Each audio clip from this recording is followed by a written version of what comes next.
Hello everyone, this is Rudranshi Mansaik. आज हम एक और न्यू टॉपिक पर बात करेंगे जिसका नाम है तटस्थता।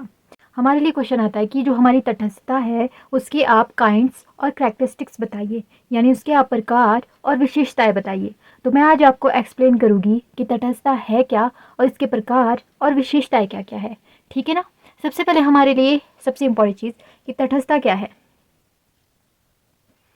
देखो, नाम से ही पता लग जाता है, तटस्थ रहना। तटस्थ यानी कि किसी जगह पर अड़े रहना।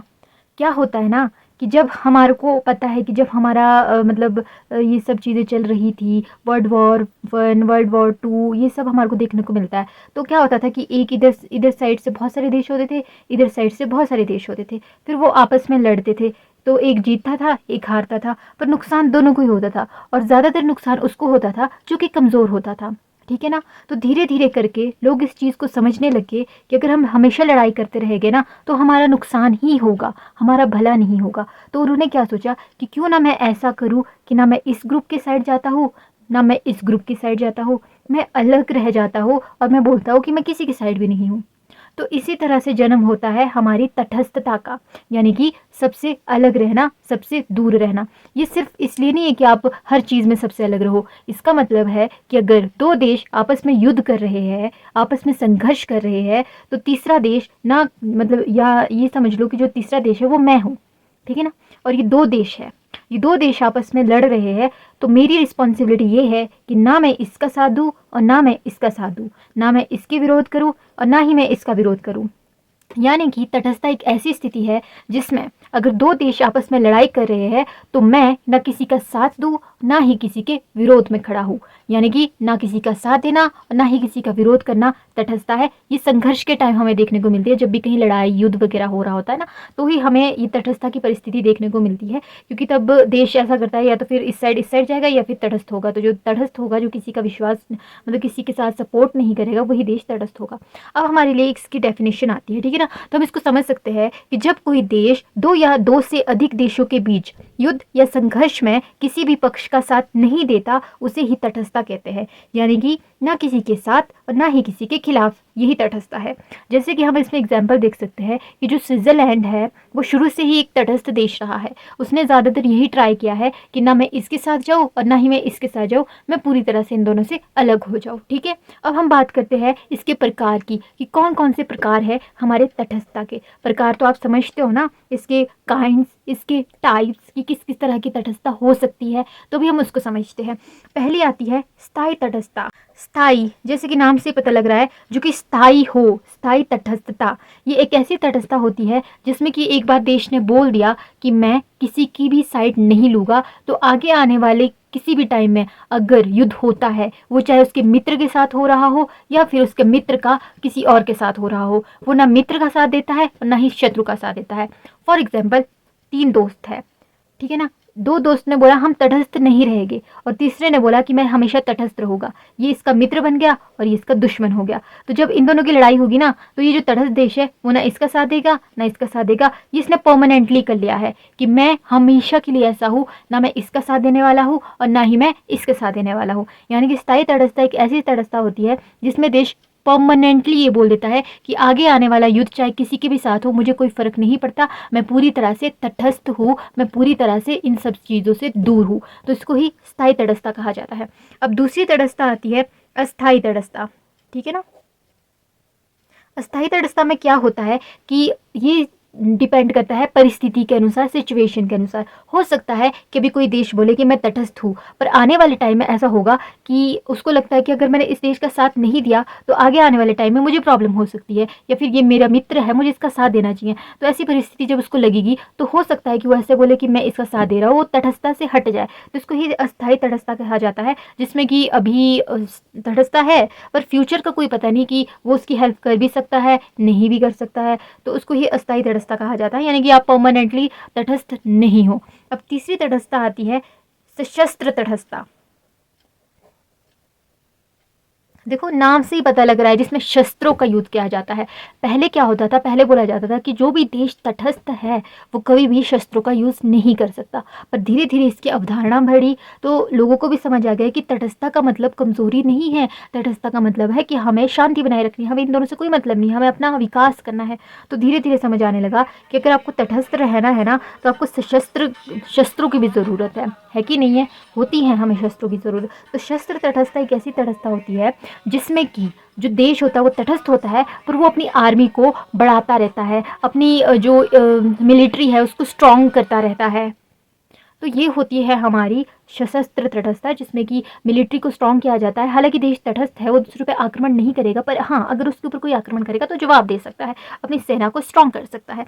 चौथा आता है निशस्त्र तटस्थता। अब देखो बिल्कुल उल्टा है ये।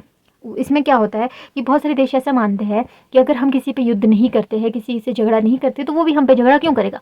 तो बहुत सारे छोटे छोटे देश ऐसे होते हैं जो अपनी मिलिट्री पर ज़्यादा पैसा खर्च करना नहीं चाहते हैं। उनका मानना है कि इससे अच्छा हम अपने विकास पर खर्च कर ले, तो अपनी सैन्य वगैरह जो शस्त्र वगैरह है उसमें वो ज़्यादा फोकस नहीं रखते हैं। तो उसको ही निशस्त्र तटस्थता कहते हैं, यानी कि कोई देश तटस्थ है पर वो सेना वगैरह में बिल्कुल भी खर्चा नहीं कर रहा है, सैन्य शक्ति वगैरह में कुछ भी उसका जो है पावर नहीं जा रही है।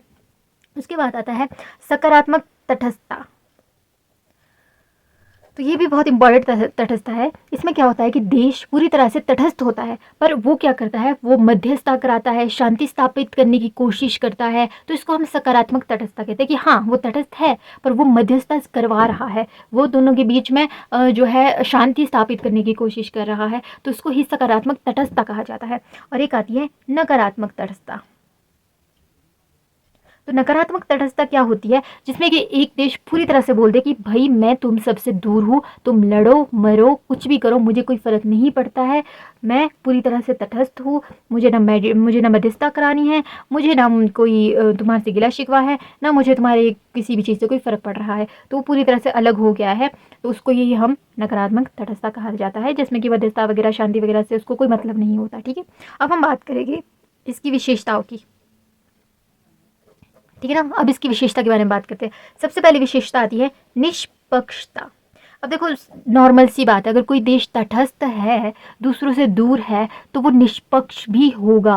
वो ना इसका साथ देगा ना ही इसका साथ देगा, ना उसको इसको जो है युद्ध में कोई मदद करनी है ना इसको मदद करनी है, ना वो इसकी साइड लेगा कि ये सही है ना इसकी साइड लेगा कि ये सही है। वो पूरी तरह से निष्पक्ष है, उसको जो सही लगेगा वो करेगा, जो उसको लगेगा कि मध्यस्थता इस तरह से कराई जा सकती है वो करेगा, पर वो निष्पक्ष होगा। ऐसा नहीं देखेगा कि ये मेरा मित्र है मैं इसकी सहायता कर लेता हूँ, बिल्कुल भी नहीं, वो पूरी तरह से निष्पक्ष होगा। ठीक है जी, तो ये पहली विशेषता आ जाती है। दूसरा आता है युद्ध में पार्टिसिपेट ना करना, या युद्ध में कह सकते हैं भाग ना लेना। जो भी देश तटस्थ होगा ना वो युद्ध में भाग नहीं लेगा। अगर वो युद्ध में भाग लेगा तो वो तटस्थ कैसे, तटस्थ का मतलब होता है कि युद्धों से दूर रहना। वो जो दो देश लड़ाई कर रहे हैं उनसे हमारा कोई मतलब ना रखना। पर अगर कोई देश इन दोनों में जो है आ जाता है, इन दोनों के में भाग ले लेता है कहीं ना कहीं से, तो तटस्थ नहीं होगा। तो दूसरी जो विशेषता है तटस्थ देशों की वो ये है कि ये युद्ध में भाग नहीं लेते हैं, चाहे किसी का भी हो रहा हो। तीसरा आता है शांति स्थापना में सहयोग। देखो क्या होता है ना, जो भी तटस्थ देश होते हैं ना ये बने इसलिए होते हैं कि शांति स्थापित की जाए, सिर्फ अपने ही राष्ट्र में नहीं पूरे विश्व में शांति स्थापित की जाए, इसलिए इनका निर्माण होता है। तो ये क्या करते हैं, ये शांति स्थापना में महत्वपूर्ण भूमिका निभाते हैं, मध्यस्थता कराते हैं, शांति को स्थापित करने की कोशिश करते हैं।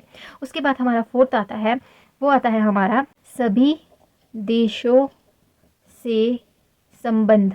अब देखो जो भी देश तटस्थ होगा ना वो ना इसकी साइड होगा ना इसकी साइड होगा, उसका दोनों के साथ समान ही व्यवहार होगा। तो वो दोनों के साथ अच्छे से संबंध रखेगा, क्योंकि जो देश ऐसा होगा कि बहुत सारे देश इसके साइड हो गए, बहुत सारे देश इसके साइड हो गए, ये तटस्थ नहीं होंगे, तो इसका इसके साथ नहीं बनेगा, इसका इसके साथ नहीं बनेगा। पर जो तटस्थ देश होगा ना उसका इसके साथ भी बनेगी, इसके साथ भी बनेगी, वो यहाँ से भी सामान ले सकता है, यहाँ से भी सामान ले सकता है। यानी कि तटस्थ देश की एक विशेषता ये होती है कि इसका संबंध सभी के साथ समान होता है।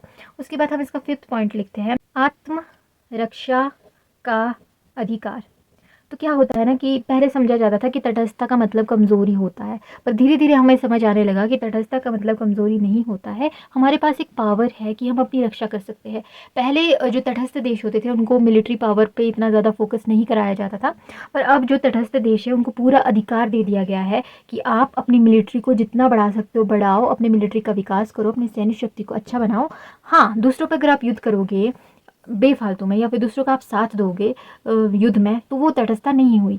पर अगर कोई आपके ऊपर अटैक कर देता है तो आपको रिप्लाई तो देना पड़ेगा, तो रिप्लाई आप दे सकते हो, आत्मरक्षा का आपको अधिकार है, आप अपनी रक्षा कर सकते हो। पर बेफालतू में किसी की साथ नहीं दे सकते आप, जैसे कि युद्ध में किसी का साथ देने लगे, वो अलग चीज़ हो जाती है। ठीक है, अब हम अगला पॉइंट पढ़ेंगे जो कि है अंतर्राष्ट्रीय नियमों का पालन। तो क्या होता है ना कि हमारे बहुत सारे अंतर्राष्ट्रीय नियम होते हैं, जैसे कि मैं आपको एक एग्जांपल देती हूँ कि जो भी तटस्थ देश होता है ना, वो अपनी भूमि पर किसी भी देश को अपनी भूमि आक्रमण के लिए नहीं दे सकता है।